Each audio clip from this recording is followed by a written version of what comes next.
Bom, pessoal, meu nome é Flávio Berti, eu sou procurador do Ministério Público no Tribunal de Contas do Estado e nós estamos começando hoje mais um curso online da Escola de Gestão sobre um outro tema importante em meio a essa pandemia que nós estamos vivendo, com todas as discussões e questionamentos que existem nesse momento em relação à gestão pública, em relação à administração pública, num momento também em que o Tribunal rompe com aquela primeira atuação que teve durante o primeiro mês e meio de isolamento e distanciamento social, no sentido de orientar o gestor, de orientar aqueles que devem ser de fato os protagonistas em relação aos gastos, em relação às atuações de combate à pandemia. O fato é que nós temos observado uma série de problemas que têm acontecido em relação à utilização das verbas, em relação ao gasto dos recursos destinados aí ao combate à Covid e os seus reflexos, e por conta disso o tema desse curso, que é absolutamente importante, é a responsabilidade dos agentes públicos. Nós teremos a oportunidade de analisar aqui a fixação de marcos em relação aos prazos prescricionais para ressarcimento ao erário e também para imputação de multas quando da responsabilidade dos agentes públicos. Assuntos que já iniciaram a ser discutidos lá atrás na LINDB, na Lei de Introdução às Normas do Direito Brasileiro, e que por força da recentíssima medida provisória número 966 voltaram aí às luzes dos holofotes em relação às discussões quanto à responsabilidade dos administradores públicos. Isso vai ser objeto de consideração também na segunda parte desse curso. A ideia é analisarmos qual o entendimento fixado pelo Tribunal de Contas a respeito da responsabilidade dos agentes públicos, olhando também para o entendimento do Tribunal de Contas da União e também, de modo mais recente, por força de uma decisão do Supremo Tribunal Federal, relatada pelo ministro Alexandre de Moraes, que permeia também o assunto e fixa outros parâmetros importantes a serem observados. Para falar sobre responsabilidade de agentes públicos, nós precisamos primeiro relembrar aqui aqueles atos de improbidade administrativa, aqueles atos que estão enunciados na lei número 8.429, lá do ano de 92. E a lei de improbidade, na época, definiu que os atos de improbidade, na verdade, podem ser basicamente de duas formas ou de duas origens. Improbidade administrativa por ação, por atuação efetiva do agente público, mas também improbidade administrativa por omissão do agente, quando ele deixa de praticar um determinado ato que deveria, por força de lei, fazer. E dentro da lei de improbidade administrativa, em 3 artigos, do artigo 9º até o artigo 11, a lei de improbidade definiu lá 3 grandes grupos de atos de improbidade, sejam eles por ação, sejam eles por omissão. No artigo 9º, os atos de improbidade administrativa que geram enriquecimento do agente público. Estamos aqui diante daquelas situações em que o agente se beneficia e se enriquece e recebe algo do ponto de vista financeiro em troca da prática de determinado ato e por isso incorre em improbidade administrativa. No artigo 10 da lei, lembrando junto com vocês, existem fixados ali os chamados atos de improbidade que causam danos ao erário, no sentido de que o agente não se beneficia, não enriquece, não recebe nada em troca pela prática do ato, mas a sua conduta acaba causando alguma forma de lesão direta ou indireta ao patrimônio público. E, finalmente, no artigo 11, a lei de improbidade ainda descreveu os chamados atos de improbidade que ofendem princípios da administração pública, mesmo quando não haja da conduta praticada pelo agente o enriquecimento dele, nem tampouco o prejuízo ao erário. O que nos faz abreviar a discussão nessa fase inicial para fazer a diferenciação entre a responsabilidade do agente público objetiva da responsabilidade do agente público subjetiva. Qual que é o parâmetro diferencial entre uma coisa e outra, já que a responsabilidade objetiva tem sido afastada, inclusive por força de decisão do Supremo Tribunal Federal, com repercussão inclusive do ponto de vista aqui da prescrição. A responsabilidade objetiva significa basicamente a união aqui entre a conduta do agente e o resultado danoso causado à administração pública. O simples nexo de causalidade que faz decorrer da prática do ato por parte do agente alguma forma de prejuízo ao erário significa responsabilidade objetiva. Isso quer dizer, portanto, que se a legislação ou a jurisprudência dos tribunais permitem que o agente seja responsabilizado e a ele imputada, por exemplo, uma multa, pelo simples fato de ter agido e que dessa ação tenha resultado dano para a administração pública, nós estaremos diante da responsabilidade objetiva. Contrário ao senso dela, a responsabilidade subjetiva vai exigir um elemento volitivo, vai exigir algo mais do que o simples nexo de causalidade entre o agir do gestor público e o resultado danoso da administração pública. Para que esteja presente a responsabilidade subjetiva, há a necessidade da presença do chamado dolo ou da culpa. Lembrando aqui que dolo ou conduta dolosa é aquela que tem presente dentro de si a vontade do agente em relação ao resultado. Vale dizer, o gestor público imagina, visualiza e quer, ou pelo menos assume o risco daquele resultado danoso que vai decorrer da prática do seu ato. E por via de consequência, se for exigida essa conduta dolosa para responsabilizar o agente, nós teremos a responsabilidade subjetiva. Já a culpa não decorre de uma vontade desejada pelo agente ou de um risco que ele assume em relação ao resultado, mas decorre da imperícia do gestor público, da imprudência ou da negligência. O que é que são esses conceitos? Lembrando junto com vocês. Negligência, quando o agente deixa de fazer algo a que estava obrigado por lei. Pense num determinado contrato administrativo, um contrato de fornecimento com a administração pública que já esteja acontecendo, que esteja sendo executado, e o gerente desse contrato aí no seu município acaba deixando de praticar atos relacionados ao controle, à verificação e ao monitoramento desse contrato. Nesse caso, ele está incorrendo em negligência e do ponto de vista da responsabilidade subjetiva, ele poderia ser responsabilizado se houve nexo de causalidade entre a sua conduta e um resultado danoso aos cofres do município a partir da negligência por ele praticada. A imprudência é uma situação contrária, quando o agente pratica um ato que estava impedido de fazê-lo, quando ele faz algo que não poderia fazer. Imaginando aqui a mesma situação do contrato já existente, um termo aditivo que tenha sido assinado, eventualmente até proposto pelo agente público, quando não haja base jurídica e nem fática para esse termo aditivo. Esta imprudência do agente ao cometer essa ação gera ou pode gerar responsabilidade subjetiva. E, finalmente, as situações de imperícia, a incapacitação técnica ou a falta de conhecimento técnico do agente ou do gestor público para a prática de determinado ato, mesmo sem o desejo ou a vontade expressa por parte desse agente de que seja causado alguma forma de dano à administração pública, mas a imperícia ou falta de conhecimento técnico dele pode levar à responsabilidade subjetiva.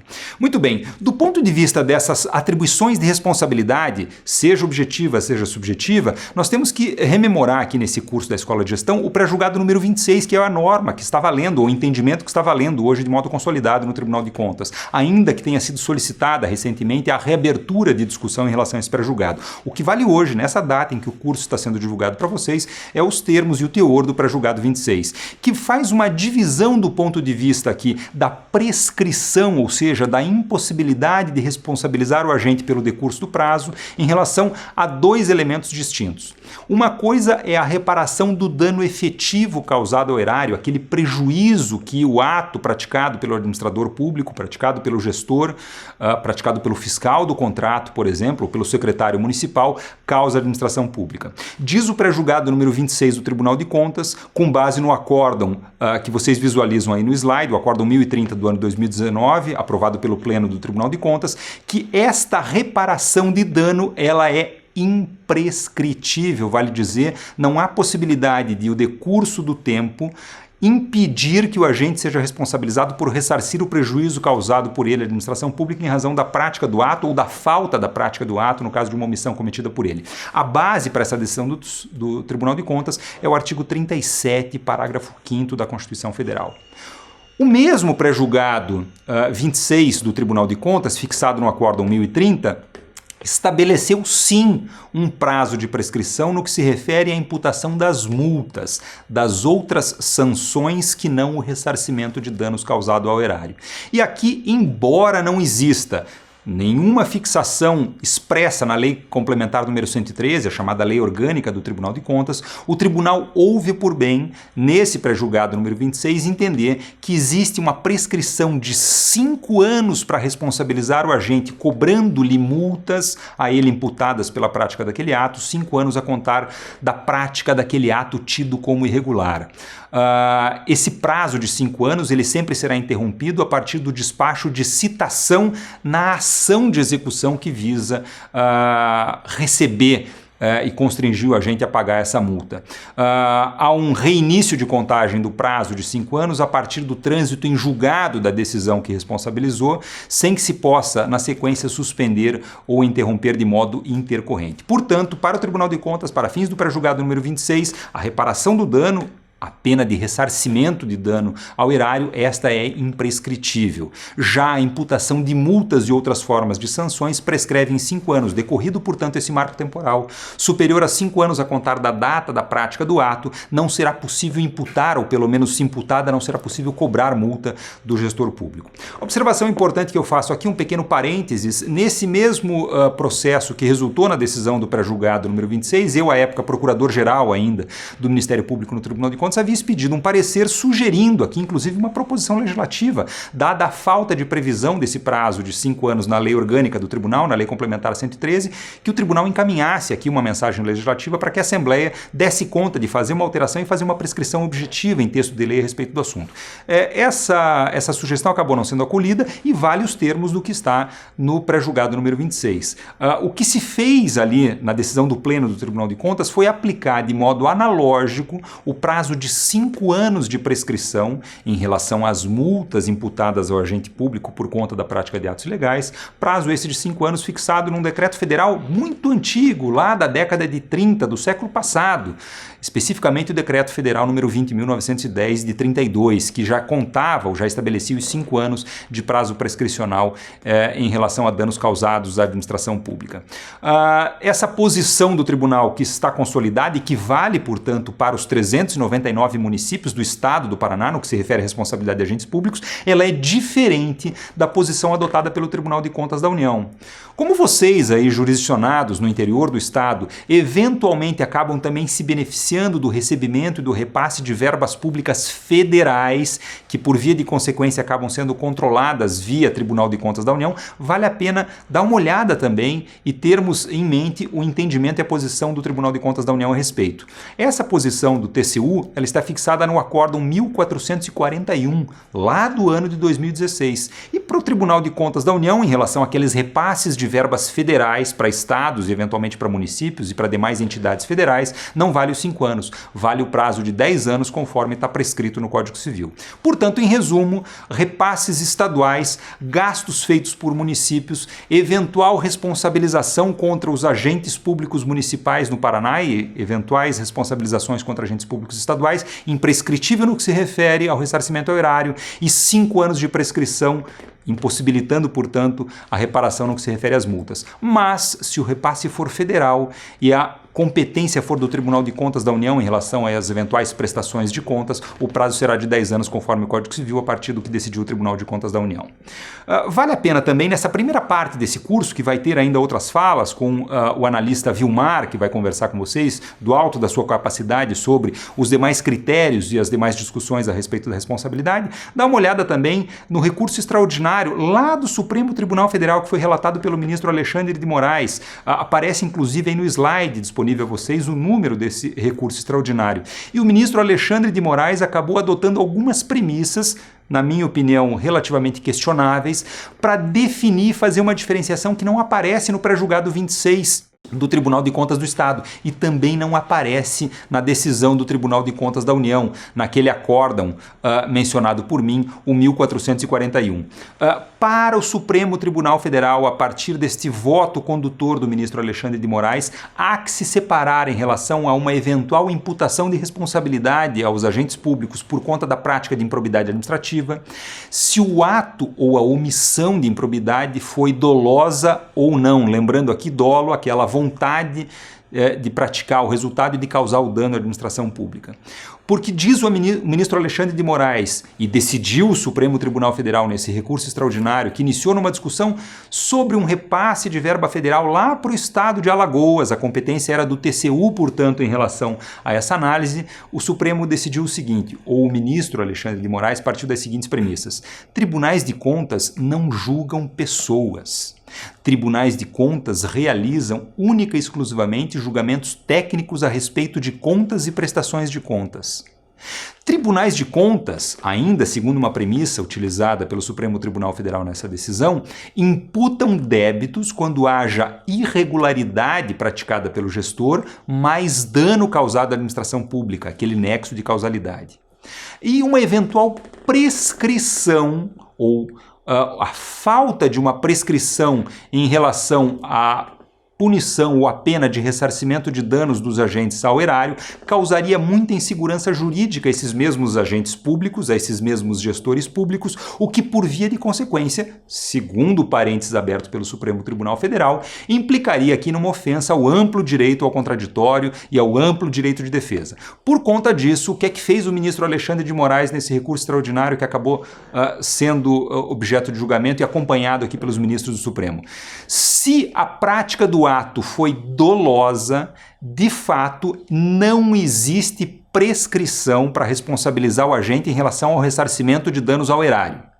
Contrário senso, se não houve dolo por parte do agente, se não houve vontade do agente em causar aquele dano à administração, mas houve eventualmente uma simples culpa do agente por imperícia, por imprudência ou por negligência, com base naquilo que conversamos no começo desse vídeo, aí a situação muda. Aí entende o Supremo Tribunal Federal, diferentemente do que entende o Tribunal de Contas do Estado do Paraná, que há sim que se estabelecer um prazo de prescrição não só para as multas, mas também para a pena de ressarcimento. E qual seria esse prazo na visão do Supremo Tribunal Federal a partir dessa decisão? Seria o mesmo prazo fixado de 5 anos lá na Lei de Execuções Fiscais, aquela legislação federal que aparece no slide de vocês, a Lei Federal número 6.830 de 80. Críticas à parte aqui em relação à decisão do Supremo, tenho até a impressão de que houve aqui algumas premissas equivocadas. Na verdade, o Tribunal de Contas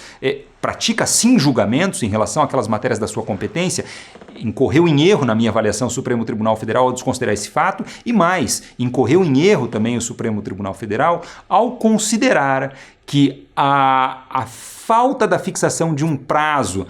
de prescrição para ressarcimento coloca em risco o direito de defesa do gestor. É óbvio que não, isso decorre de uma simples interpretação literal do próprio artigo 37, parágrafo 5º da Constituição, segundo o qual as penas de ressarcimento são imprescritíveis, as penas de ressarcimento no que se refere aos danos praticados pela administração pública. Mas o fato é o seguinte: para o Supremo Tribunal Federal, fixado o entendimento a partir do voto condutor do ministro Alexandre de Moraes, no tema 899 do Supremo, que portanto acaba tendo efeito aqui generalizado para as demais discussões a respeito do assunto, se não houve prática de dolo do agente, o prazo de prescrição será de 5 anos, contado nos termos da Lei de Execuções Fiscais, a Lei 6.830. Se houve conduta dolosa do agente, aí diz o Supremo, acompanha-se o entendimento, por exemplo, do pré-julgado 26 do Tribunal de Contas do Estado e também do Tribunal de Contas da União. Não existe prescrição para o ressarcimento, vai existir no caso aqui do Paraná, conforme entendimento do TCE, apenas e tão somente prazo de prescrição de 5 anos para a imputação de multas e outras sanções que não o ressarcimento. Diz ainda o Supremo, portanto, que o tema número 899 da sua jurisprudência, ele não afeta e ele não entra em dissonância do tema 897. O 897 refere-se ao ressarcimento imprescritível para os atos em que houve conduta dolosa. No que se refere aos atos sem dolo, aplica-se o 899, por via de consequência, há uma repercussão geral e há uma prescrição de 5 anos. Apenas fechando aqui, fazendo um comentário, lembrando que no momento em que esse vídeo está sendo gravado para vocês, nós não temos ainda uma decisão definitiva do Supremo Tribunal Federal a respeito da recentíssima medida provisória número 966, há apenas o início da discussão e a apresentação do primeiro voto do relator, mas o fato é que essa medida provisória número 966, ela trouxe aqui de novo uma afirmação em relação à necessidade de que, ao analisarmos aqui a eventual imputação de responsabilidade ao agente, nós não tomemos como marco apenas e tão somente a responsabilidade objetiva. Não basta haver, portanto, um simples nexo de causalidade entre a ação do agente e o resultado danoso à administração pública. Há que se avaliar aqui o contexto no qual aquela decisão foi tomada, o contexto no qual aquele termo aditivo acabou sendo assinado pelo gestor, o contexto no qual aquela contratação direta para efeito de compras em relação ao itens necessários ao combate da Covid-19 aí no seu município acabou sendo feita. Na verdade, na minha modestíssima avaliação, a medida provisória número 966 até não cria tanta novidade assim. Essa discussão já existia lá na Lei de Introdução ao Direito Brasileiro, na LINDB. Isso foi muito discutido em cursos promovidos pelo Tribunal de Contas de modo presencial na Escola de Gestão, no prédio, na sede do Tribunal em Curitiba e também nos cursos online disponibilizados aí para os jurisdicionados em todos os 399 municípios do Estado. A medida provisória, na verdade, traz de novo essa afirmação de que a responsabilidade do agente para devolver ou para ter multas a ele imputadas pela prática dos atos em relação às compras, às contratações diretas em meio aí à crise sanitária, ela não pode ser objetiva. Ela exige, portanto, a presença do elemento dolo ou do elemento culpa. Há que se analisar ainda se houve prática de erro grosseiro. Isso vai ser muito bem mais trabalhado pelo Vilmar no vídeo que vem na sequência ao longo desse curso. Portanto, não basta o resultado danoso, não basta o nexo de causalidade, há que haver ainda uma prova de conluio aqui do agente público, há que se estabelecer aqui a fixação do ônus da prova. Quem eventualmente pretende responsabilizar o agente precisa atestar, comprovar, inclusive documentalmente, que ele incorreu com dolo, e a produção de prova de dolo ela é muito difícil. As dificuldades que o agente ou gestor público teve no momento da contratação, no momento do aditivo, no momento do pagamento desses itens que são necessários para combate ao Covid precisa ser analisada. Da mesma forma, a falta de informações eventualmente existente à disposição do agente para tomar a decisão de comprar ou não comprar, contratar ou não contratar, licitar ou não licitar naquele momento e, especialmente, a urgência da contratação em meio a toda essa situação de pandemia na qual nós nos encontramos. Eu acho que em linhas gerais, de modo introdutório aí, em relação àquilo que estava proposto para a primeira parte desse curso online a respeito de responsabilidade dos administradores públicos, conseguimos vencer bem. Só recapitulando a título até de resumo, para encaminhar o final desse primeiro vídeo, vamos lembrar então o que vale para fins de jurisdicionados no Estado do Paraná no que se refere à responsabilidade de agentes públicos, conforme o pré-julgado 26 do Tribunal de Contas, valendo hoje. Em relação a multas, prescrição é de 5 anos a contar da prática do ato do gestor público, do ato que causou dano à administração pública, mas em relação ao ressarcimento não existe prazo de prescrição. Para o Tribunal de Contas da União também não se entra aqui no mérito da diferença entre ato doloso ou ato culposo. O que existe no Tribunal de Contas da União é uma imputação de prazo prescricional de 10 anos. Mas o entendimento do Supremo Tribunal Federal, capitaneado pelo ministro Alexandre de Moraes, vai estabelecer esse marco divisório entre atos dolosos e atos não dolosos, quando a improbidade administrativa da qual resulta imputação de sanção ao agente tenha por base a vontade do agente em praticar aquele dano ou pelo menos ele tem assumido o risco de causar aquele dano, aquilo que na doutrina chama-se de dolo eventual, aí sim nós teremos a imputação da responsabilidade de ressarcimento sem qualquer demarcação de prazo prescricional, vale dizer, não prescreve essa possibilidade de responsabilizar o agente. Contrário ao senso disso, se não houve dolo do agente, se não houve vontade do agente, se ele não assumiu o risco em relação à sua conduta de causar aquele resultado danoso, aí diz o Supremo Tribunal Federal, existe sim a necessidade de estabelecer um prazo prescricional e ele será de 5 anos nos termos da Lei de Execuções Fiscais.